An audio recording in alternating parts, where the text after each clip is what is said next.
नमस्कार। आकाशवाणी से प्रस्तुत है समाचार प्रभात।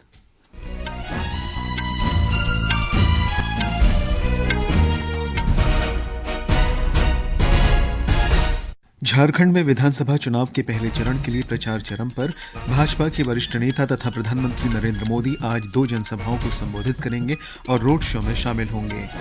भाजपा और महाविकास अघाड़ी गठबंधन आज मुंबई में महाराष्ट्र विधानसभा चुनाव के लिए घोषणा पत्र जारी करेंगे।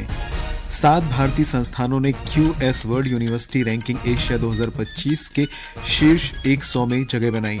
IIT दिल्ली 44वें स्थान पर। कनाडा ने भारतीय सहित 14 देशों के विद्यार्थियों के लिए फास्टैग वीजा कार्यक्रम समाप्त किया। भारतीय खिलाड़ियों ने हांगकांग में सीनियर एशियन जूडो ओपन में 3 कांस्य पदक जीते और सिंड्रेला दास ने इटली में WTT youth contender table tennis में अंडर 15 गर्ल्स सिंगल्स का खिताब जीता।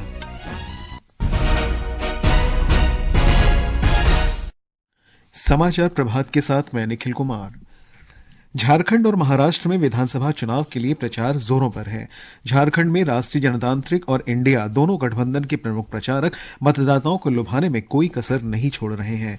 भाजपा के वरिष्ठ नेता और प्रधानमंत्री नरेंद्र मोदी आज बोकारो तथा गढ़वा में 2 जनसभाओं को संबोधित करेंगे और रांची में एक रोड शो में शामिल होंगे। एक रिपोर्ट।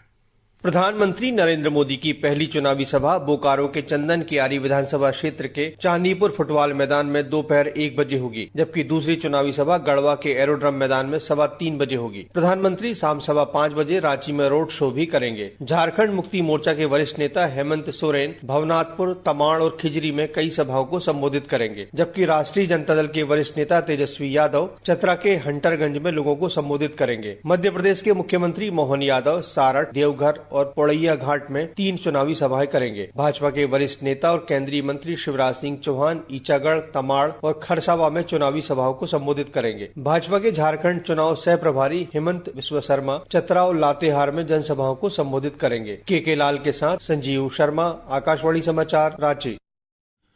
निर्वाचन क्षेत्रों की प्रोफाइल श्रृंखला में आज बात झारखंड के रांची जिले की तमाड़ विधानसभा सीट की। एनडीए के सीट बंटवारे में तमाड़ सीट जनता दल यूनाइटेड को दी गई है। इस पार्टी के गोपाल कृष्ण पातर यहां से चुनाव मैदान में हैं। यह सीट अनुसूचित जनजाति के लिए आरक्षित है। जनता दल यूनाइटेड के उम्मीदवार 2 बार इस विधानसभा क्षेत्र से विजयी हुए हैं, जबकि आसू पार्टी को 1 बार सफलता मिली है। वर्ष 2009 में हुए उपचुनाव में गोपाल कृष्ण पातर ने तत्कालीन मुख्यमंत्री शिबू सोरेन को हराया था। झारखंड मुक्ति मोर्चा ने इस बार विकास कुमार मुंडा को टिकट दिया है। श्री मुंडा यहाँ के निवर्तमान विधायक हैं। हालांकि इस विधानसभा क्षेत्र में 10 निर्दलीय समेत 18 उम्मीदवार चुनाव मैदान में हैं, लेकिन मुख्य मुकाबला जनता दल यूनाइटेड के गोपाल कृष्ण पातर और झारखंड मुक्ति मोर्चा के विकास कुमार मुंडा के बीच है। बेरोजगारी, पेयजल संकट और अपर्याप्त बिजली आपूर्ति इस क्षेत्र के प्रमुख मुद्दे हैं। अब ये देखना होगा कि झारखंड मुक्ति मोर्चा के विकास कुमार मुंडा अपनी सीट बरकरार रख पाते हैं या गोपाल कृष्ण पातर जनता दल यूनाइटेड के लिए तीसरी बार चुनाव जीतने में कामयाब होते हैं। आकाशवाणी समाचार के लिए रांची से कृष्ण कुमार लाल। उधर महाराष्ट्र में भाजपा और विपक्षी महाविकास अघाड़ी गठबंधन आज अपना घोषणा पत्र जारी करेंगे। हमारी संवाददाता ने बताया है कि विभिन्न राजनीतिक दलों के नेता भी प्रचार में जुटे हुए हैं। केंद्रीय गृह मंत्री और वरिष्ठ भाजपा नेता अमित शाह आज आगामी महाराष्ट्र विधानसभा चुनाव के लिए भाजपा के संकल्प पत्र या घोषणा पत्र का विमोचन करेंगे। भाजपा और उसके सहयोगी दलों के प्रमुख नेता विमोचन के दौरान उपस्थित रहेंगे। इसके बाद श्री शाह उत्तर महाराष्ट्र और विदर्भ क्षेत्र के जलगांव, बुल्ढाना और अमरावती में महायुति के उम्मीदवारों के समर्थन में चुनावी रैलियों को संबोधित करेंगे। केंद्रीय मंत्री नितिन गडकरी नागपुर और यवतमाल में चुनावी रैलियों को संबोधित करेंगे। उप मुख्यमंत्री और भाजपा नेता देवेंद्र फडणवीस मुंबई, अमरावती और नागपुर में चुनाव प्रचार करेंगे। वहीं विपक्षी महाविकास अघाड़ी गठबंधन भी आज महाराष्ट्र विधानसभा चुनाव के लिए अपना घोषणा पत्र जारी करेगा। कांग्रेस अध्यक्ष मल्लिकार्जुन खड़गे यह घोषणा पत्र जारी करेंगे। इस बीच एनसीपी एसपी प्रमुख शरद पवार जालना और अहमदनगर में चुनाव प्रचार करेंगे। प्रार्थना, आकाशवाणी समाचार, मुंबई। झारखंड की 81 विधानसभा सीटों के लिए पहले चरण में 13 और दूसरे चरण में 20 नवंबर को वोट डाले जाएंगे। महाराष्ट्र की 288 विधानसभा सीटों के लिए 20 नवंबर को मतदान होगा। दोनों राज्यों में मतगणना 23 नवंबर को होगी। ये समाचार हमारी वेबसाइट www.newsonair.gov.in और हमारे news on AIR mobile app पर भी उपलब्ध हैं। समाचार प्रभात में आपका फिर स्वागत है। भारत के 7 संस्थानों ने QS world university ranking Asia 2025 के शीर्ष 100 संस्थानों में जगह बनाई है। एक रिपोर्ट। QS यूनिवर्सिटी रैंकिंग में भारतीय प्रौद्योगिकी संस्थान IIT दिल्ली ने 44वां स्थान हासिल किया है, जबकि IIT बॉम्बे 48वें स्थान पर है। IIT Madras, IIT Kharagpur, IIT Kanpur और दिल्ली विश्वविद्यालय शीर्ष 100 संस्थानों में जगह बनाने में कामयाब रहे हैं। IIT गुवाहाटी, IIT रुड़की, जवाहरलाल नेहरू विश्वविद्यालय, चंडीगढ़ विश्वविद्यालय, पेट्रोलियम और ऊर्जा शिक्षा विश्वविद्यालय तथा वेल्डोर इंस्टीट्यूट ऑफ टेक्नोलॉजी जैसे संस्थान शीर्ष 150 में शामिल किए गए हैं। यह रैंकिंग पूर्वी, दक्षिणी, दक्षिणी पूर्वी और मध्य एशिया के 25 देशों के 984 संस्थानों के प्रदर्शन के आधार पर तैयार की गई है। सुपर्णा की रिपोर्ट के साथ समाचार कक्ष से श्रीराम शर्मा। शिक्षाविद डॉक्टर संत चौधरी ने आकाशवाणी को बताया कि इस रैंकिंग से गुणवत्तापूर्ण शिक्षा में और सुधार होगा। भारतवासियों के लिए सौभाग्य की बात है और गौरव की बात है। QS वर्ल्ड यूनिवर्सिटी रैंकिंग का रिजल्ट आया है एशिया 2025। 7 इंस्टीट्यूट का रैंकिंग 100 के अंदर आया है और ये हमारे शिक्षा की गुणवत्ता को दर्शाता है। हमारे माननीय प्रधानमंत्री जी जो हर समय बोलते हैं कि हमारी गुणवत्ता को और बढ़ाया जाए। अब हमारे जो बच्चों का पलायन होता था दूसरे देशों में, वो रुकेगा और हमारे छात्रों को अपने ही देश में अच्छे से अच्छे एजुकेशन दिए जाएंगे। देश में बड़े पैमाने पर खरीफ फसलों की खरीद सुचारू रूप से जारी है। सरकार ने वर्तमान विपणन सत्र में शुक्रवार तक 120 लाख मीट्रिक टन से अधिक धान की खरीद की है। इससे पंजाब में 6,58,000 किसानों को लाभ मिला है। उन्हें 27,995 करोड़ रुपए के न्यूनतम समर्थन मूल्य MSP का भुगतान किया गया है। उपभोक्ता कार्य, खाद्य और सार्वजनिक वितरण मंत्रालय ने बताया कि ग्रेड ए धान को तय MSP 2,320 रुपए प्रति क्विंटल पर ही खरीदा जा रहा है। केंद्र सरकार ने चालू खरीफ सत्र के लिए धान खरीद का अनुमानित लक्ष्य 185 लाख मीट्रिक टन निर्धारित किया है। जम्मू कश्मीर में बारामूला जिले के सोपोर कस्बे में कल सुरक्षा बलों और आतंकवादियों के बीच मुठभेड़ में एक आतंकवादी मारा गया।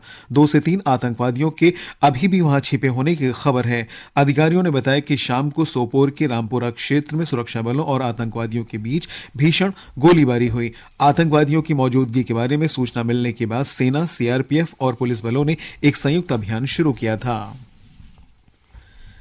भारतीय अंतर्राष्ट्रीय फिल्म महोत्सव इफ्फी ने मनोरंजन की दुनिया को जीवंत तथा और अधिक मनोरंजक बनाने के लिए इफ्फिएस्टा आयोजित करने की घोषणा की है। इसका उद्देश्य फिल्मों के प्रभाव, व्यंजन कला और संवादात्मक अनुभवों के माध्यम से लोगों को जोड़ना है। इफ्फिएस्टा का आयोजन 21 से 28 नवंबर के दौरान गोवा में पणजी की कला अकादमी में किया जाएगा। सूचना प्रसारण मंत्रालय के सूत्रों ने बताया कि इस सांस्कृतिक कार्यक्रम की एक विस्तृत श्रृंखला आयोजित होगी जो दर्शकों को भारतीय संस्कृति, व्यंजन, संगीत और सिनेमा की जीवंत विविधताओं से जुड़ने का अवसर प्रदान करेगी।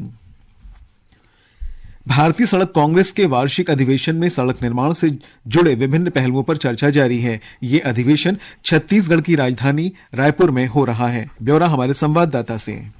भारतीय सड़क कांग्रेस के वार्षिक अधिवेशन में सड़क सुरक्षा, ग्रामीण क्षेत्रों में सड़कों का विकास और बीते 1 साल के दौरान सड़क निर्माण के क्षेत्र में हुए प्रौद्योगिकी विकास पर न सिर्फ चर्चा की जा रही है, बल्कि इसे आयोजन स्थल पर लगी प्रदर्शनी के माध्यम से दर्शाया भी जा रहा है। भारतीय सड़क कांग्रेस के महासचिव संजय कुमार निर्मल ने बताया कि भारत में अब सड़क निर्माण के क्षेत्र में अवशिष्ट पदार्थों का अधिक से अधिक इस्तेमाल करने की कोशिश हो रही है। गवर्नमेंट ऑफ इंडिया का टारगेट है कि ग्रीन कंस्ट्रक्शन हो, जो ज्यादा से ज्यादा रिसोर्स को हम कैसे ऑप्टिमाइज करें उसका यूज, ताकि ये खत्म नहीं हो आगे के लिए। तो हमारा एक जो फोकस एरिया रहा है कि इसको लोकली अवेलेबल मटेरियल्स को कैसे यूज कर सकते हैं। प्रधानमंत्री जी कहते हैं सर्कुलर इकोनॉमी, जो वेस्ट को कैसे हम यूज करें रोड कंस्ट्रक्शन में, तो ये एक फोकस एरिया IRC का रहा है। विकल्प शुक्ला, आकाशवाणी समाचार, रायपुर।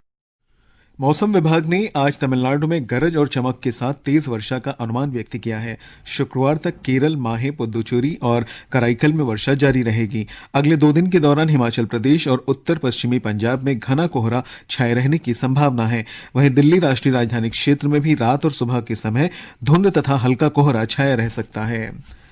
इस बीच दिल्ली और राष्ट्रीय राजधानी क्षेत्र एनसीआर में वायु गुणवत्ता बहुत खराब श्रेणी में बनी हुई है।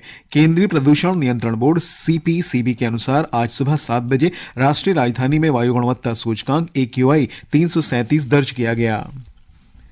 कनाडा सरकार ने स्टूडेंट डायरेक्ट स्ट्रीम SDS कार्यक्रम को बंद करने की घोषणा की है। यह योजना कनाडा में शिक्षा प्राप्त करने के इच्छुक अंतर्राष्ट्रीय विद्यार्थियों के लिए एक प्रमुख साधन है।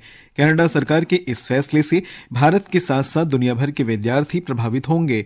ऐसा माना जा रहा है कि कनाडा में चल रही आवास और संसाधनों की कमी को देखते हुए यह कदम उठाया गया है। यह कार्यक्रम वर्ष 2018 में immigration, refugees and citizenship Canada द्वारा शुरू किया गया था। इसे कनाडा में पढ़ाई के लिए आने वाले 14 देशों के विद्यार्थियों की आवेदन प्रक्रिया में तेजी लाने के लिए तैयार किया गया था। इन देशों में भारत, ब्राजील, चीन, Colombia, Costa Rica, Morocco, Pakistan, Peru, Philippines और वियतनाम जैसे देश शामिल हैं। पश्चिम एशिया में चल रहे संघर्ष के बीच नए घटनाक्रम में कतर ने इजरायल और हमास के बीच मध्यस्थ की भूमिका से खुद को अलग करने की घोषणा की है। पश्चिम एशिया में शांति बहाली के लिए इसे बड़ा झटका बताया जा रहा है। कतर का कहना है कि दोनों पक्ष पूर्ण विश्वास के साथ बातचीत नहीं कर रहे हैं। और अब खेल खबरों के साथ हैं वैष्णवी। भारत ने हांगकांग में सीनियर एशियन जूडो ओपन में 3 कांस्य पदक जीते हैं। महिलाओं की 48 किलो वर्ग में एंजल यादव, पुरुषों की 60 किलो वर्ग में जतिन ने और 73 किलो वर्ग में सौरभ ने कांस्य पदक अपने नाम किया। इस बीच सिंड्रेला दास ने इटली में WTT under 15 table tennis singles का खिताब जीत लिया है। उन्होंने कल फाइनल में दिव्यांशी भौमिक को 3-2 से हराया। सेमीफाइनल में सिंड्रेला ने हंसनी मंथन को और दिव्यांशी ने रियाना भूटा को हराया था। भारत और मेजबान दक्षिण अफ्रीका के बीच दूसरा T20 क्रिकेट मैच आज शाम 8:30 बजे गकेरहा में खेला जाएगा। 4 मैचों की श्रृंखला के पहले मैच में भारत ने दक्षिण अफ्रीका को 61 रन से हराया था। श्रृंखला का तीसरा मैच बुधवार को सेंचुरियन और चौथा मैच शुक्रवार को जोहान्सबर्ग में खेला जाएगा। महिला एशियाई हॉकी चैंपियंस ट्रॉफी 2024 कल से बिहार के राजगीर में शुरू होगी। हमारे संवाददाता ने बताया कि भारत और मलेशिया के बीच मैच कल शाम 7:30 बजे होगा।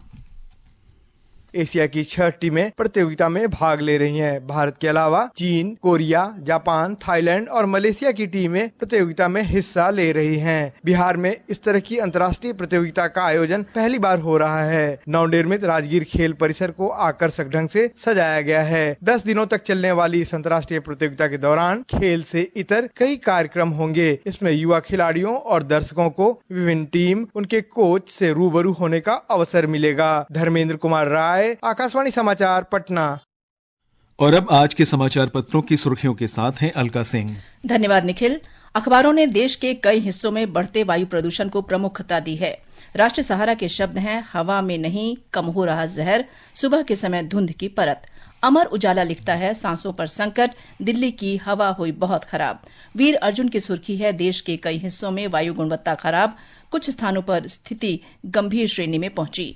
दैनिक ट्रिब्यून के अनुसार NGT की सख्ती, पानीपत थर्मल प्लांट पर 6 करोड़ 93 लाख रुपए का जुर्माना। दैनिक जागरण का अनुमान, अभी 6 दिन खराब रहेगी हवा। दैनिक भास्कर ने विशेष आलेख में लिखा है, नवंबर का पहला सप्ताह बीत गया, पहाड़ों पर मैदानों जैसा हाल, बर्फ नदारत। झारखंड और महाराष्ट्र विधानसभा चुनाव भी अखबारों के पहले पन्ने पर हैं। हिंदुस्तान का शीर्षक है, मोदी की ताबड़तोड़ रैलियों से सियासी तापमान और चढ़ा। देशबंधु ने झारखंड में कांग्रेस नेता राहुल गांधी के बयान को सुर्खी बनाया है, हम नफरत को मोहब्बत से हराएंगे। हरिभूमि के अनुसार अयोध्या में 14 कोसी परिक्रमा के लिए जुटे करीब 20 लाख राम भक्त।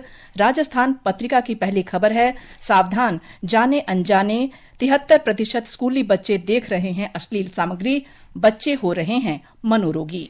और अंत में मुख्य समाचार एक बार फिर। झारखंड में विधानसभा चुनाव के पहले चरण के लिए प्रचार चरम पर। भाजपा के वरिष्ठ नेता तथा प्रधानमंत्री नरेंद्र मोदी आज 2 जनसभाओं को संबोधित करेंगे और रोड शो में शामिल होंगे। भाजपा और महाविकास अघाड़ी गठबंधन आज मुंबई में महाराष्ट्र विधानसभा चुनाव के लिए घोषणा पत्र जारी करेंगे। 7 भारतीय संस्थानों ने QS world university ranking Asia 2025 के शीर्ष 100 में जगह बनाई। IIT दिल्ली 44वें स्थान पर। कनाडा ने भारत सहित 14 देशों के विद्यार्थियों के लिए फास्टैग वीजा कार्यक्रम समाप्त किया। भारतीय खिलाड़ियों ने हांगकांग में सीनियर एशियन जूडो ओपन में 3 कांस्य पदक जीते और सिंड्रेला दास ने इटली में WTT youth contender table tennis में अंडर 15 गर्ल्स सिंगल्स का खिताब जीता। इसके साथ ही समाचार प्रभात का ये अंक समाप्त हुआ। नमस्कार।